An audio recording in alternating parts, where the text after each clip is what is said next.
الحمد لله نحمده ونستعينه ونستغفره ونؤمن به ونتوكل عليه ونعوذ بالله من شرور أنفسنا ومن سيئات أعمالنا من يهده الله فلا مضل له ومن يضلل فلا هادي له وأشهد أن لا إله إلا الله وحده لا شريك له وأشهد أن محمدا عبده ورسوله اللهم صل على سيدنا ومولانا محمد النبي الأمي وعلى آله وصحبه وسلم تسليما اللهم اجعل صلواتك ورحمتك وبركاتك على سيد المرسلين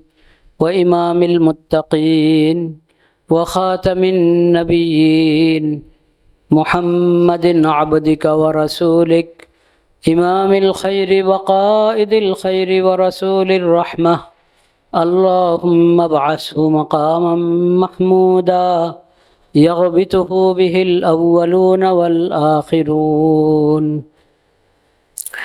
اللهم صل على محمد وعلى آل محمد كما صليت على إبراهيم وعلى آل إبراهيم إنك حميد مجيد اللهم بارك على محمد وعلى آل محمد كما باركت على إبراهيم وعلى آل إبراهيم إنك حميد مجيد أما بعد فأعوذ بالله من الشيطان الرجيم بسم الله الرحمن الرحيم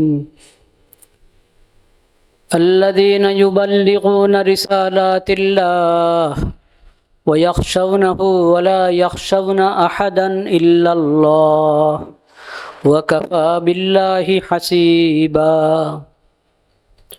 ما كان محمد أبا أحد من رجالكم ولكن رسول الله وخاتم النبيين وكان الله بكل شيء عليما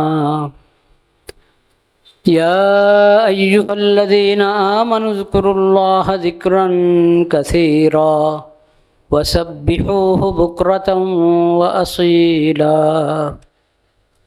هو الذي يصلي عليكم وملائكته ليخرجكم من الظلمات إلى النور وكان بالمؤمنين رحيما تحيتهم يوم يلقونه سلام وأعد لهم أجرا كريما يا أيها النبي إنا أرسلناك شاهدا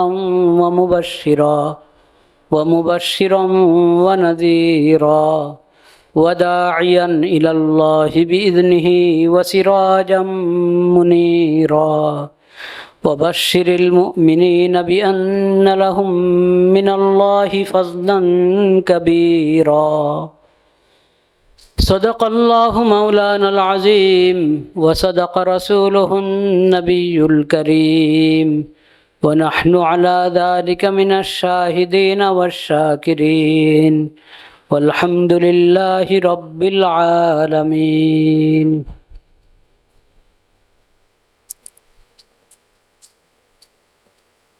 আমি নিজেকে সৌভাগ্যবান মনে করছি এই গুরুত্বপূর্ণ বরকতপূর্ণ মজলিসে হাজির হতে পেরে। এক তো এই জমিনের একটা মোহাব্বত, এখানে যে আকাবের হাজারাত ছিলেন, বর্তমানে তাদের যেই ওয়ারিসিনরা আছেন, তাদের মোহাব্বত, তাদের কাশিস, বিশেষভাবে এই বিষয়বস্তু যে বিষয় নিয়ে আজকের এই মজলিস, এই বিষয়ের কাশিসে আমি অনেক ব্যস্ততার ভিতর দিয়ে জরুরি মনে করে এখানে হাজির হয়েছি তালেব ইলম ভাইদের সঙ্গে। আমি আবার আমার যেই জমালা যারা আছেন সবাইকে আমি তালেব ইলমে বলি। তালেব ইলম তো মুতাআল্লিম তালেব ইলম ও তালেব ইলম, আর মুআল্লিম তালেব ইলম যারা তারাও তালেব ইলম। তো তালেব ইলম ভাইদের খেদমতে কিছু কথা আরজ করার জন্য আল্লাহ তাআলা তৌফিক দেওয়ার মালিক।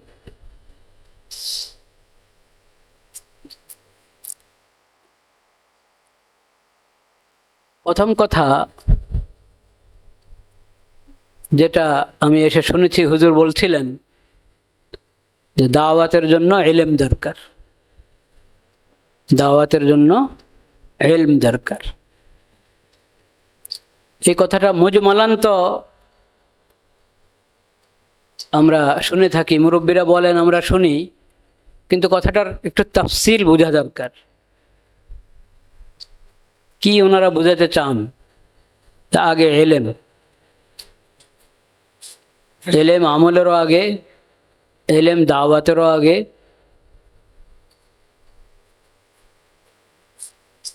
আমি খেড়িহর মাদ্রাসা, চাঁদপুর খেড়িহর মাদ্রাসার তালেব ইলম, ওখানে আমি প্রথম জামাত থেকে মেশকাত জামাত পর্যন্ত পড়েছি। মেশকাত জামাত ওখানে সর্বোচ্চ জামাত ছিল, দাওরা হাদিস সেখানে তখন ছিল না। যতটুকু মাদ্রাসা ছিল পুরা পড়া ওই মাদ্রাসায় করেছি। কোনো মাদ্রাসার বিরতির সময়, ছুটির সময় মাদ্রাসায় ছিলাম। মঙ্গলবারে সাপ্তাহিক গাস্ট হতো মাদ্রাসায়। বাহির থেকেও এক ভাই তবলিগের সাথী, জেনারেল শিক্ষিত তবলিগের সাথে, উনিও গাস্টের দিন আসতেন। ছুটিতে উনি যে মাদ্রাসায় যে বিরতি উনি জানেন না, এসেছেন, আমরা দু একজন ছিলাম। তো এটা খেয়াল ছিল না যে আসরের পরে মাদ্রাসার বিরতি হলেও গাস্টের তো আর বিরতি হওয়ার দরকার নেই। মঙ্গলবার যখন গাস্ট করা দরকার ছিল আমাদের, খেয়াল করে নেই, নামাজের পরে কামরা চলে এসেছে। তো উনি আসলেন, দেখা করলেন আমাদের সাথে। উনি একটা প্রশ্ন করলেন, আমি তখন কি পড়ি, সরজামি না সরবেকা কাফিয়া মনে নেই এখন। উনি একটা প্রশ্ন করলেন যে হুজুর, ঈমান বড় না ইলম বড়? আচ্ছা, উনি যে কোন নিয়ত, পরে আমি বুঝেছি কোন নিয়ত উনি প্রশ্ন করেছেন। প্রশ্ন যখন শুনেছি তখন আমি বুঝি নাই ওনার কি নিয়ত, কি উদ্দেশ্য, কেন প্রশ্ন করেন। আমি স্বাভাবিক যে উত্তর, সেটাই আল্লাহর মেহেরবানি জবানে এসেছে, সেই জবাবে দিয়েছি। বলেছেন ঈমান বড় না ইলম বড়? আমি বলেছি ঈমান যত বড়ই হোক, ইলম ছাড়া তো ঈমান হবে না, ঈমান হাসিল হবে না। ইলম যদি না হয় তো কাকে বলে ঈমান? ঈমান কি জিনিস? ঈমান কিভাবে সাব্যস্ত হবে আর কিভাবে ঈমান নষ্ট হয়, এগুলো কিচ্ছু তো জানবো না যদি ইলম না হয়। তো ইলমে বড়। উনি আর খামোশ, কিচ্ছু বললেন না, খামোশ। পরে আমি বুঝতে চাচ্ছি কেন উনি খামোশ হয়ে গেলেন, উনি কথা বলছেন না। ওনার ছিল, ধারণা ছিল যে আমি উত্তর দিব ঈমান বড়। কারণ এই প্রশ্ন করলে তো স্বাভাবিকভাবে এটাই বলবো, আমি ঈমান বড় না ইলম বড়। সবাই বলবে কি, অনেকেই বলবে কি ঈমান বড়। তো উনি ভেবেছেন আমি এটাই বলবো যে ঈমান বড়। তাহলে এরপর উনি হয়তো ওয়াজ করবেন, আমাদেরকে তবলিগের গুরুত্ব বলবেন। হ্যাঁ, কারণ ও কিছু ভাই মনে করে যে ঈমান আর তবলিগ দুটোটা এক কথা, মানে তবলিগ হলে ঈমান, ঈমান হলে তবলিগ। তবলিগ মানে প্রচলিত তবলিগ। অনেক ভাই প্রচলিত তবলিগটা মনে করেন যে প্রচলিত তবলিগের সূত্রেই ঈমান হাসিল হয়, নতুবা ঈমান হাসিল হয় না। প্রচলিত তবলিগ বলতে তবলিগ জামাতের যেই তবলিগটা, এই প্রচলিত তবলিগের মধ্যেই ঈমান শিখা সীমাবদ্ধ মুনহাসির, এরকম গলত ধারণা কারো আছে। তো উনি হয়তো আমাদেরকে ওয়াজ করতেন, গাস্টের কথা, তবলিগের কথা বয়ান করতেন, কিন্তু আর কিচ্ছু বললেন না। ঈমান এবং ইলম,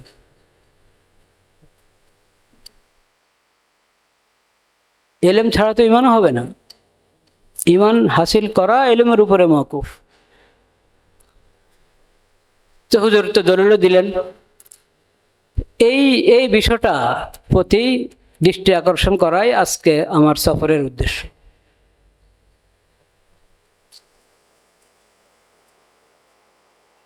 আমি যে বিষয়ের দাওয়াত দিতে চাই ওই বিষয়ের পূর্ণ এলেম, বাস্তবতার আলোকে ওটার পূর্ণ এলেম হাসিল করতে হবে, এবং এলেম মোতাবেক বয়ান, এলেম মোতাবেক দাওয়াত। ওয়ালা তাকফু মা লাইসা লাকা বিহি ইলম, বেলা ইলম কিচ্ছু বলবো না, এলেম ছাড়া কিচ্ছু বলবো না।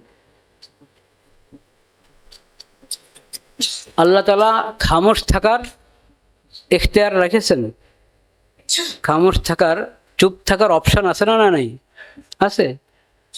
আমার উপরে তো বলা ফরজ করেন না আল্লাহ তাআলা, ফরজ করেছেন কি? নবী করিম সাল্লাল্লাহু আলাইহি সাল্লাম বলেছেন, মান কানা ইউমিনু বিল্লাহ ওয়াল ইয়াউমিল আখির ফালিয়াকুল খাইরান আও লিয়াসমুত। আল্লাহর প্রতি যদি ঈমান থাকে, আখিরাতের প্রতি ঈমান থাকে, তাহলে ভালো বলো, ঠিক কথা বলো, সুন্দর কথা, সঠিক কথা, ভালো কথা বলো। আও লিয়াসমুত, বা চুপ থাকো। তাহলে চুপ থাকার ইখতিয়ার যখন আমার আছে, আমি চুপ থাকি। আমাকে বলতেই হবে কেন? বলা তো আমার উপরে ফরজ না।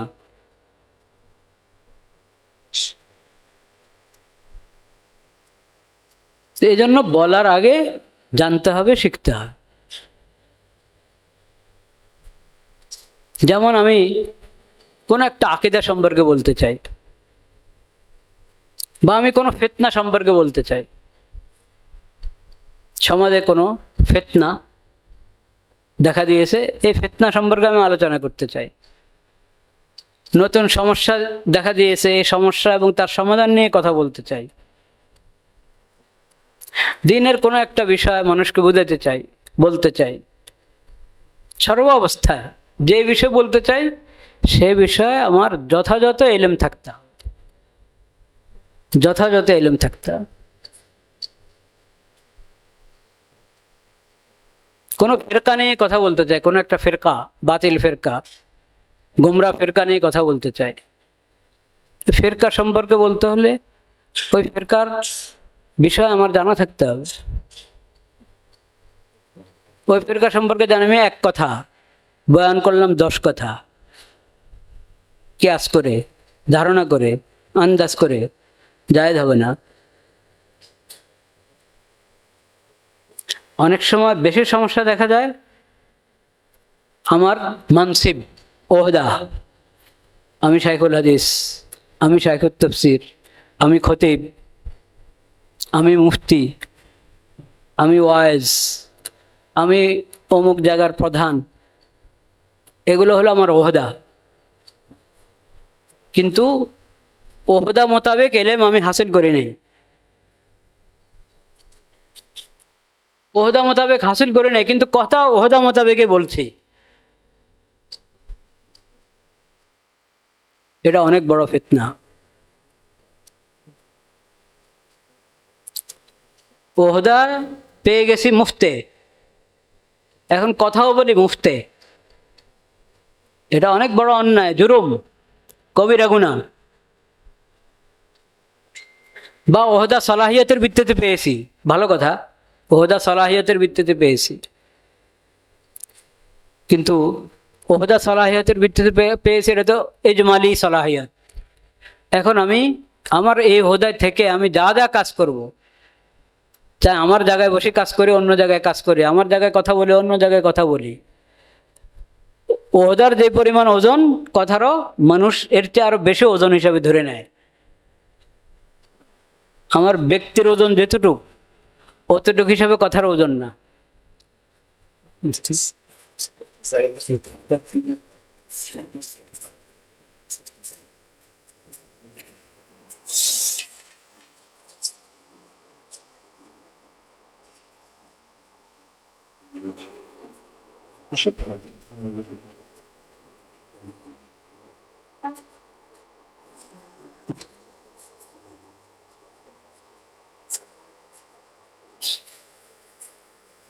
আল্লাহ, একটু পানির একটু।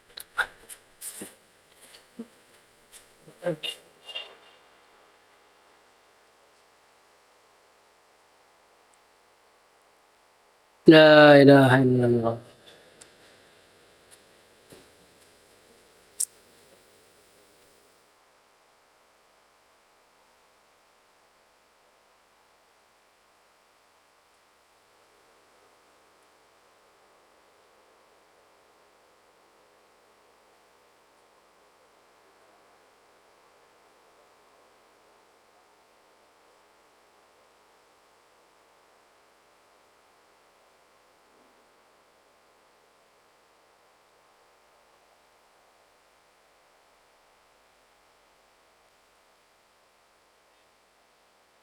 لا إله إلا الله الحمد لله الذي سقانا عذبا فراتا برحمته ولم يجعله ملحا أجاجا بذنوبنا।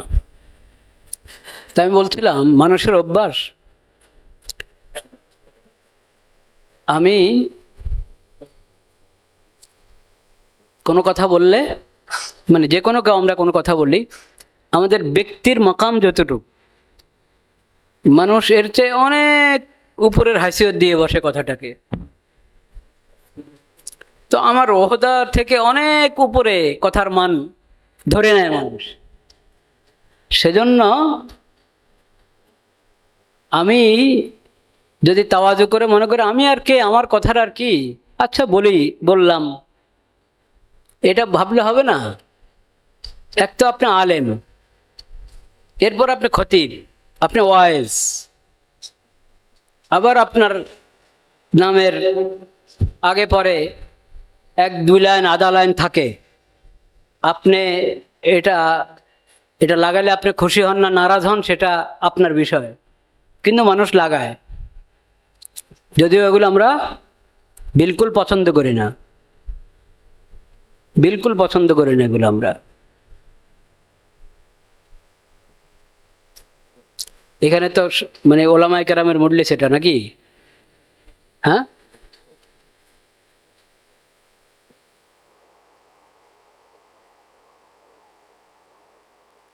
লা ইলাহা ইল্লাল্লাহ, লা ইলাহা ইল্লাল্লাহ। তো মানুষ তো আপনার কথাকে ওইভাবে নিবে।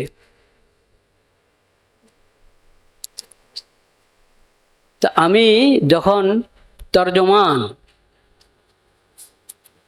একজন মুসলিম হিসাবে ইসলামের তর্জমান, আলেম হিসাবে ওলামায়ে কেরামের তর্জমান, খতিব হিসাবে খোতাবায়ে কেরামের তর্জমান, মিম্বর ও মেহরাবের তর্জমান,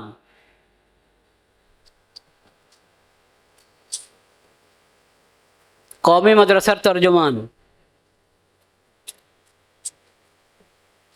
দারুল উলুম দেওবন্দের সিলসিলার বা মাকতাবায়ে ফিকিরের তর্জমান, তা আমার কথা দিয়ে তো সব কিছু মাপা হবে, আমার কথা দিয়ে সব কিছু মাপা হবে। সেজন্য বলার আগে বলার প্রস্তুতি গ্রহণ করা ফরজ, বলার আগে বলার প্রস্তুতি গ্রহণ করা ফরজ। যে ওয়াজের জন্য প্রস্তুতি নিতে হয় না। একজন ফখর করে আমাকে বলছেন, তো জিন্দিগি ভর তো ওয়াজ করলাম, কিতাব সামান লাগানো, সাওয়া বুঝেন না আপনারা? যেহেতু নোয়াখালীর ভাষা বুঝবেন কিনা কি জানি, কিতাব মোতালা করা আর কি, দেখা, কিতাব মোরাজাত করা, মোতালা করা, জিন্দিগি বড় ওয়াজ করছে, কিতাব সামান লাগানো। হায় হায় হায়, এটা ফখর না, এটা নকশ। কিতাব দেখতে হলো না আপনার বয়ান করার জন্য? আজীব কথা এটা। কোনো মুদাররিস যদি বলে আমি দর্স করাই, আমার মোতালা করতে হয় না।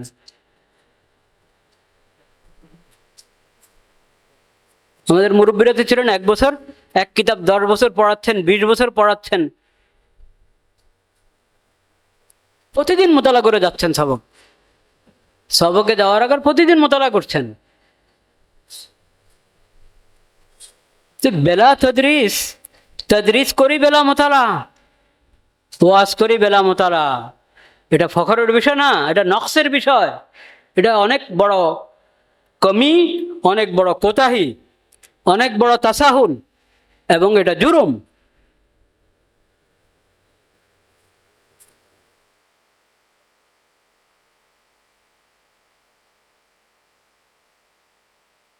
তাদরিসের জন্য যেরকম প্রস্তুতি গ্রহণ করা, খালি মোতালা না, তাদরিসের প্রস্তুতি গ্রহণ করা। মোতালা তো একটা প্রস্তুতি, মোতালা করা, পুরো আগে থেকে মোতালা করে নেওয়া, এটা প্রস্তুতির একটা অংশ। আমি উপস্থাপন কিভাবে করব, তাফহিম কিভাবে হবে, মেসাল কি দিব, এজরা কিভাবে হবে, যাবতীয় প্রস্তুতি। হাটাদারের হারুন সাহেব কীভাবে মোতালা করতেন, যেটা সবক বাড়াবো না আগামীকাল, ওই মাঠে একটা গরু ছিল, একটা গরু পালতো গাও, ওই গরুর কান ধরে ধরে পুরো সবক শুনে যাবে, বুঝাইতেছে। ছেড়ে দিল, কান ছেড়ে দিল, পরে আবার কতক্ষণ ধরে আবার বুঝাচ্ছে। হঠাৎ করে মনে হয় হারুন সাহেব বুঝে ইন্তেকাল করে গেছেন, ওনার কথা বলছে। প্রস্তুতি গ্রহণ করা, দর্শের জন্য প্রস্তুতি গ্রহণ করা। এখন আমি তো দর্শের মশাল দিব, যদি দর্শের প্রস্তুতি গ্রহণের নেদামি তো এখন ঢিলাঢালা হয়ে গেছে। ওটার জন্য তো প্রস্তুতি গ্রহণ করার জরুরত মনে করছেন আমরা অনেকে। এইখানে আমার ছাত্র তালেবে ইলম, আমার ভুল হলে সে ধরে নেবে যে আচ্ছা হুজুরের তাসামু হয়েছে, ভুল হয়ে গেছে। আমি মুখতাসর বললে বুঝে নেবে, আমি মুবহাম আমার বলার মধ্যে এবাম আছে, তার জাকাত দিয়ে সে বুঝে নিতে পারে, আজকে না বুঝুক কালকে বুঝে নিতে পারে। আওয়াম, আওয়ামের ওখানে বয়ান করার জন্য তো আমাকে আরো ভালোভাবে প্রস্তুতি নিতে হবে।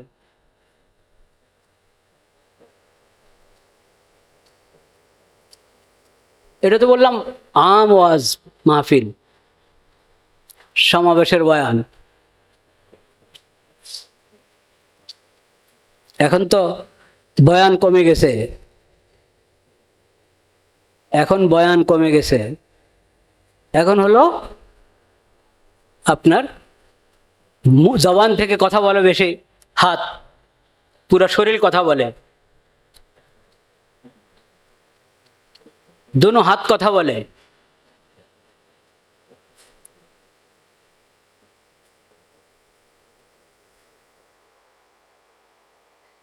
বয়ান কোথায় গেছে এখন?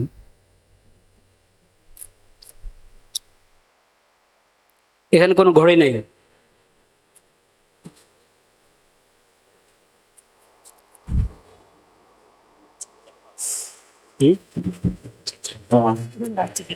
হ্যাঁ, কয়টায় নামাজ? 4:45। 4:30 আগে, ঠিক আছে। লা ইলাহা ইল্লাল্লাহ, লা ইলাহা ইল্লাল্লাহ। বয়ান দরকার, বয়ান থেকে মানুষ দিন শিখবে, তাকওয়া শিখবে, ইমানি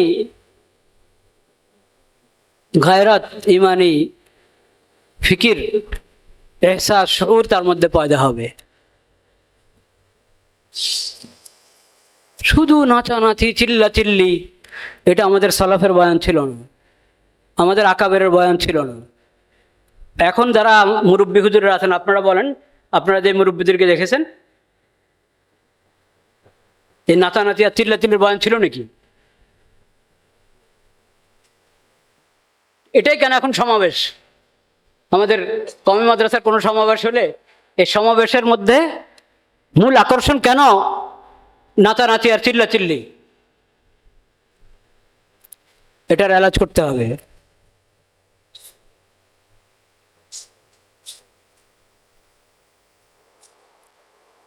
এটা কমাইতে হবে। ইফহাম, তাফহিম, তাহলিল, এটার পরিমাণ বাড়াইতে হবে, এবং সেটার জন্য দরকার মোতালা, পড়া। হাফেজ ওয়াইজ আর গায়রে হাফেজ ওয়াইজ ফরকে বুঝে যায় না।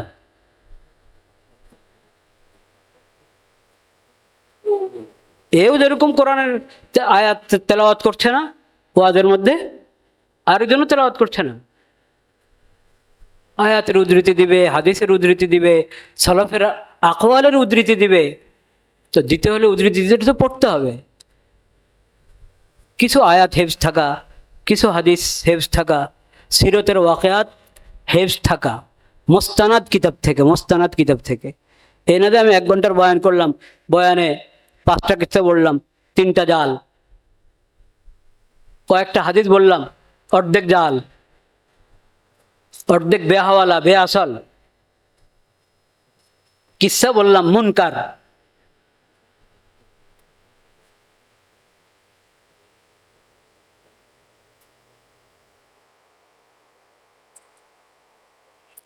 এরপরে সিয়াসি বয়ান আর আম ওয়াজ মাহফিল, এই দুটাকে খলত করা, এটাও আমাদের আকাবেরের নিয়ম ছিল না। শেখুল হাদিস মৌলানা আজিজুল হক সাহেব হুজুর এই ইউনুসিয়ারে তো ছাত্র নাকি? মুফাসসির হুজুরের ছাত্র না? ইউনুসিয়া মতিউর রহমান সাহেব রহমতুল্লাহ আলাইহি, ওনারও তো ছাত্র।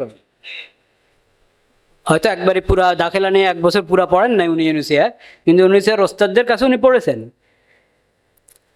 মৌলানা আজিজুল হক সাহেব রহমতুল্লাহ উনিও তো সিয়াসি জামাত করেছেন, কিন্তু উনি মাদ্রাসার মাহফিলগুলোতে যেতেন বা বিভিন্ন এলাকার সালানা জলসাতে যেতেন, ওগুলোতে উনি সিয়াসি বয়ান করতেন নাকি?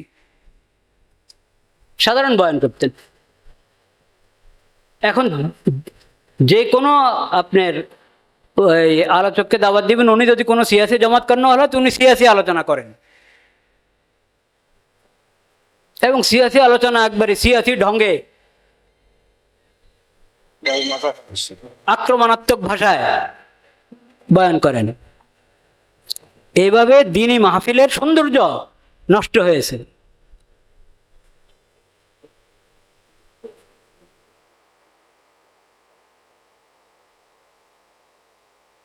এগুলো থেকে আমাদেরকে বেঁচে থাকতে হবে। যাই হোক, আমি মূলত যে কথা বলতে এসেছি সেটা হলো আকিদায়ে তাহাফুজে আকিদায়ে খতমে নবুয়ত। এটা বহুত বড় ইমানি কাজ, বহুত বড় ইমানি কাজ। কারণ আকিদায়ে খতমে নবুয়ত হলো অনেক দিক থেকে আকিদায়ে খতমে নবুয়ত উম্মুল আকায়েদুল ইসলামিয়া।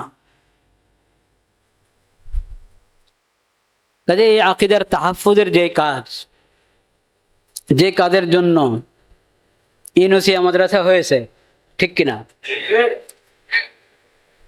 এবং পুরা এই শহীদ বাড়িয়ার মধ্যে মাশাআল্লাহ ওটার একটা ফিকির আছে, কিন্তু আমরা চাই এই ফিকিরটা এলেমমুখী এবং দাওয়াতমুখী হোক, এটা আমরা চাই। এলেমমুখী এবং দাওয়াতমুখী। যদি এই মেহনতকে, যেটা আমরা আমাদের মুরব্বীদের থেকে মিরাজ পেয়েছি, এটাকে যদি আমরা এলেমমুখী এবং দাওয়াতমুখী করতে পারি, তাহলে ইনশাআল্লাহ এটার অনেক সুফল আমরা দেখতে পাবো ইনশাআল্লাহ। দাওয়াতমুখী মানে প্রত্যেক ব্যক্তি, তিন স্তরের লোক আছে, বরং 4 স্তর বলতে পারেন। কাদিয়ানীরা যাদেরকে মাত্র এই এখন তাদাবজুবের মধ্যে ফেলা শুরু করেছে, তাদের যে কুফরি দাওয়াত, ওটাকে ওরা ইসলামের নাম দিয়ে, আহমদিয়তের নাম দিয়ে পেশ করা শুরু করেছে। একটু তাদাবজুবের মধ্যে একটু ভাবা শুরু করেছে। এই হালাতের অনেক আছে মদউ, কাদিয়ানিয়তের মরজে আক্রান্ত প্রথম স্তর যেটা, এই ধরনের লোক আছে। কেউ ওখানে বয়াত গ্রহণ করে ফেলেছে নাউজুবিল্লাহ, আর ওখানে বয়াত গ্রহণ করা মানে হলো জাহান্নামের টিকিট নিয়ে নিয়েছে। কিন্তু এখনো কাদিয়ানিয়তের যাবতীয় যত বিষ সব এগুলো সে এখনো জেনে সারে নেই। বিষ ঢুকছে তার শরীরে, তার কলবে, কিন্তু তার খবর নেই। আর একটা স্তর আছে একবারে কাদিয়ানিয়তের গোড়ায় পৌঁছে গেছে। তো এরকম বিভিন্ন স্তর।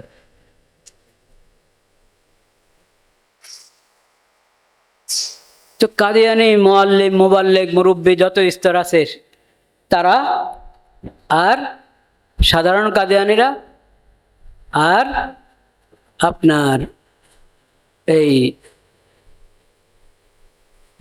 যাদেরকে টানাটানি করছে এখনো বয়াত পর্যন্ত যায় নাই, সব ধরনের কাদিয়ানির প্রতিটা ব্যক্তি, প্রতিটা পুরুষ, প্রতিটা মহিলা সবাই এটার হক রাখে যে আমরা হকের দাওয়াত, খাতামুন নবীন সাল্লাল্লাহু আলাইহি সাল্লামের দাওয়াত, তার সিরতের দাওয়াত তাদের কাছে নিয়ে যাই।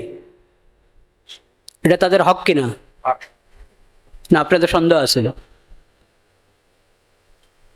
এটা তাদের হক, আমাদের উপরে তাদের হক।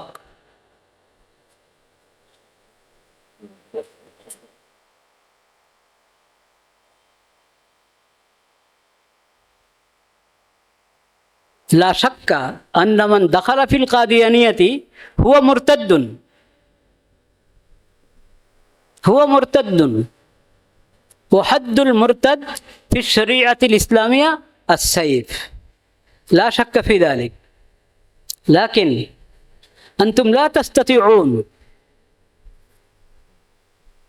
আন তুনাফিযু হাযাল হাদ্দা ফাইন্না ইকামাতাল হাদ ইলা সুলতান লা ইলাল আওয়াম ওয়ালা ইলাল উলামা ওয়ালা ইলাদ দুআত, ইন্নামা হুয়া ইলা সুলতান ওয়াল সুলতান লা হাম্মা লাহু ফি যালিক।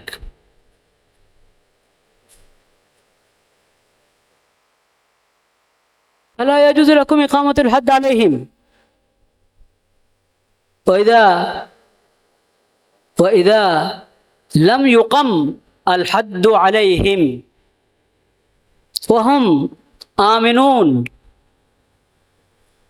وهم آمنون في هذه البلاد، السلطان يؤمنهم أكثر ما يؤمن المسلمين، هم آمنون، فإن لم تفكروا في دعوتهم فلا سبيل لكم إلى سد باب هذه الفتنة الوخيمة الخطيرة، لا سبيل لكم أبدا. السبيل الذي تختارونه من الحشد السياسي بطريقتكم المعروفة هذا لا يضر كيدهم، هذا لا يضر كيدهم وإنما يضر أعمالكم. فهمتم أم لم تفهموا؟ هذا لا يضرهم إنما يفيدهم ويقويهم. فعليكم من حيث إنهم وإن الحكم الأصلي للمرتد الدعوة، أما إقامة الحد عليه هذا عمل ثان. العمل الأول دعوة المرتد إلى الإسلام، هذا العمل الأول، وإقامة الحد عليه هذا العمل الثاني. وإذا لم يمكن إقامة العمل الثاني فالعمل الأول هو الحل.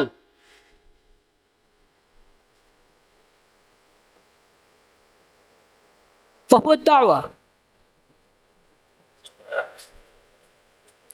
ولا بد من الدعوة العلم. তাহলে এই বিষয়ে দাওয়াতের দিকে মোতাওয়াজ্জহ হওয়া আমাদের খুব জরুরি, খুব জরুরি। আর এই দাওয়াতের জন্য ইলম দরকার। ইলম কি?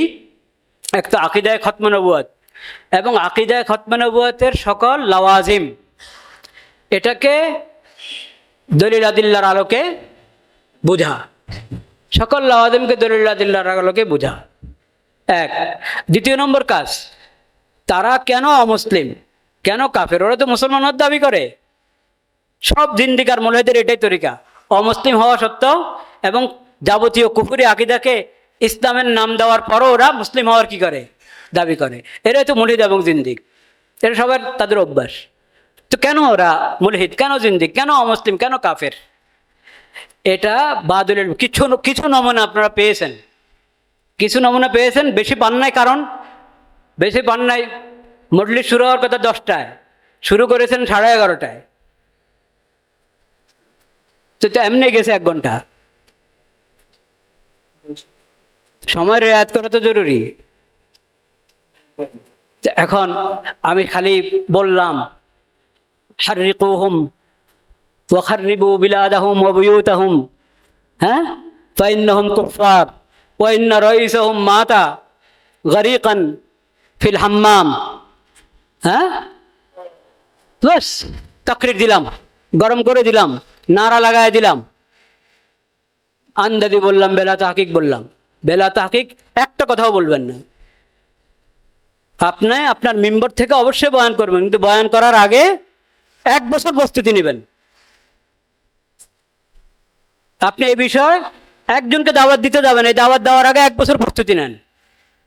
আপনারা যদি বলেন আমরা এখানের এই শহীদ বাড়িয়ার মুরব্বী হুজুরদের পরামর্শে এবং ওনাদের অনুমতি নিয়ে আমরা 5-6 দিন বা 1 সপ্তাহের জন্য আপনার এই খোতাবায়ে কেরাম, ওয়াইদিনে কেরাম, দাইয়ানে কেরাম এবং এই বিষয় নিয়ে যারা মুস্তাকিল কাজ করতে চান তাদের দাওরায়ে তাদরিবিয়া আমরা কায়েম করতে পারি। যদি ঢাকা যেতে আপনারা কষ্ট মনে করেন, এখানে কায়েম করা যাবে। এটা একদিন না, এটা 4-5 দিন, 1 সপ্তাহ দরকার। যদি চান ওটার ইন্তজাম আমরা করতে পারি ইনশাআল্লাহ। আর এখন কে কে কিতাব সংগ্রহ করেছেন এই বিষয়ে, আমি বলেছি একটা এখানে আছে জুমার বয়ান, একটা জুমার বয়ানে আকীদা খতমে নবুয়ত, এটা আমি বলেছি এই কিতাবটা। এটা মনে করেন আপনি যদি জুমার বয়ানে আলোচনা করতে চান এই বিষয়ে, আপনি কমপক্ষে 10 বার পড়েন, এটা 10 বার পড়ে এটাকে অনুধাবন করবেন, আরেকজনের সাথে মুযাকারা করবেন, আরও 2-1 জনের সাথে মুযাকারা, আপনার পাশাপাশি 2 জন 2 মসজিদের খতিব, আপনারা দুজনে 10 বার পড়েন, 1 বার পড়েই 2 জন আলোচনা করবেন, আরেকবার পড়ে 2 জন আলোচনা করবেন, এরপরে আলোচনা করবেন এই বইটা সামনে রেখে। এরপরে এই বইতে যে সমস্ত রেফারেন্স এসেছে এগুলো আপনি সরাসরি নিয়ে গিয়ে দেখেন বইগুলো কোথায় আছে। আমাদের কোথায় ইউনিভার্সিটি আছে, দারুল আরকামে আছে, কিছু আছে দেখি ওখানে, না এই হুজুরের কাছে আছে, মুফতি ফজলুল হক সাহেবের ঘরে ওনার দাদা নিজের কুতুবখানা ওখানে আসছে, ওখানে গিয়ে দেখি। নাই মাদ্রাসা খতমে নবুয়তের কুতুবখানা কিছু থাকলে ওখানে দেখি। নাই তো ঢাকা চলেন, ঢাকা হযরত মাওলানা হোসেন আহমদ সাহেবের ওখানে যান, ওখানে আপনি পাবেন। ওগুলো সব নিজে মিলে দেখেন, স্বচক্ষে দেখে আসেন যে হ্যাঁ গোলাম আহমদ কাদিয়ানী এগুলো লিখেছে, মির্জা বশির আহমদ এগুলো লিখেছে। ওইভাবে বসিরতের সাথে আমরা কথা বলার চেষ্টা করি। কথা বলার আগে প্রয়োজনে কথা বলবো 1 ঘন্টা, প্রস্তুতি নিব 1 মাস, 2 মাস, 3 মাস। এটার জন্য প্রস্তুত আছে কিনা ইনশাআল্লাহ। ওয়া আখিরু দাওয়ানা আলহামদুলিল্লাহি রাব্বিল আলামিন। এই যে আরও কিতাব দেখেন, ইসলাম ও কাদিয়ানিয়ত, দুটি আলাদা ধর্ম, আলাদা ধর্ম। ইসলামের সঙ্গে কাদিয়ানিয়ত একাত্র হতেই পারে না। কাদিয়ানি মতবাদ ইসলাম নয়, কেন তারা কাফের। কাদিয়ানি মতবাদ একটি তথ্যচিত্র, এটা তো অনেক চমৎকার, এটা একবারে সব ভিতরে দিয়ে দিয়েছে। কাদিয়ানিদের বইপত্রের একবারে ছবি, হুবহু ছবি উঠায় দিয়েছে এখানে। এটা আপনার কাছে থাকলে, এটা যদি আপনি বছরখানিক পড়তে থাকেন তাহলে এই বিষয়ে ইনশাআল্লাহ বসিরত হাসিল হবে ইনশাআল্লাহ। বছর থেকে পড়ার সাথে মুযাকারাও যদি করে নেন। ওয়া আখিরু দাওয়ানা আলহামদুলিল্লাহ।